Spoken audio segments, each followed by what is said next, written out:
When it comes to horror films, there is perhaps no type more iconic than that of slasher. Films such as Psycho, A Bay of Blood, The Texas Chainsaw Massacre, and Halloween are all notable pioneers of this subgenre. However, among these is one that I believe stands out for a variety of reasons. Black Christmas, released in 1974 and directed by Bob Clark, is a very unique film for its time, as despite containing a lot of the tropes which would later be popularised by 1978's Halloween, it also contains a lot of elements that stop it from being regarded as your stereotypical slasher film. This is first evidenced through the protagonist of the film, Jess Bradford. While her character technically is a final girl, she also defies the cliches associated with one. An example of this is through the subplots of her becoming pregnant and planning to have an abortion, going against her boyfriend Peter's wishes in the process. This highlights her level-headed, sensible and bold nature. This all contrasts the signature virgin trait of a final girl, which was birthed from Halloween's Laurie Strode and later mocked through Scream's Sidney Prescott. Something worth noting is the fact that out of all the sorority girls, Claire, the girl who best fits this trope, is the first character to be killed. Another way her character defies this trope is through the conclusion to her character, where there is no real resolution as her fate is purposely left ambiguous. The second component of the film which I believe exhibits unconventionality is its antagonist. Most commonly referred to as Billy, his character is shrouded in mystery and the only pieces of information we're given about him are scattered throughout the various POV shots and obscene phone calls. Aspects such as his name, potential backstory involving someone called Agnes, and connection to the sorority house are all implied rather than stated. The fact that there is never no big reveal into his motivations contributes substantially to the mystery surrounding his character, and is a great example of how the unknown is always scarier.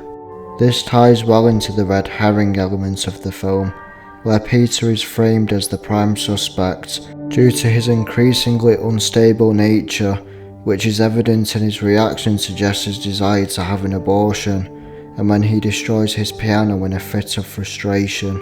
This all culminates in the finale, where after Jess hides in the basement amidst a chase by Billy, Peter coincidentally arrives to the basement door and breaks in, looking for her. Then he finds her and questions her. She kills him with a fire poker out of fear and suspicion. Then after the police arrive and leave a sedated Jess in bed, it cuts from the bedroom to the attic, where we hear a familiar voice and the sound of the phone ringing. The way the film's red herring differentiates from a typical red herring is through the use of dramatic irony. This is effective due to the suspense it creates, as we the audience are aware that Peter was not the killer and the killer is still in the attic with an alone and unconscious Jess, while no one suspects anything. This is further amplified when the phone begins to ring, as we know Billy would only make a phone call after he killed someone. Perhaps the most prominent component of the film is the techniques it uses to generate horror, such as the film's lack of music, which contributes to the cold and unsettling atmosphere of the sorority house.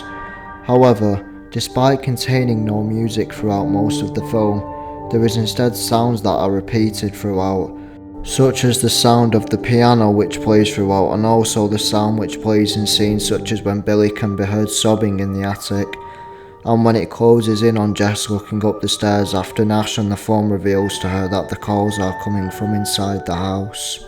This effectively illustrates the danger which lurks in the sorority house and the unsettling atmosphere it possesses.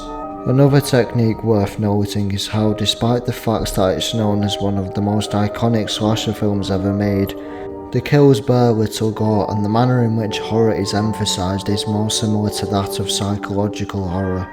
An example of this is the scene where everyone is searching in the park for the missing 13-year-old girl, and once they discover the body, we witness their reactions but not the actual body itself. Something else worth noting is the scene where Jess and Phil lock all the doors and windows when advised so by the police. This is another great use of dramatic irony. as even though they lock every door and window in order to be secure, this causes the exact opposite effect to occur.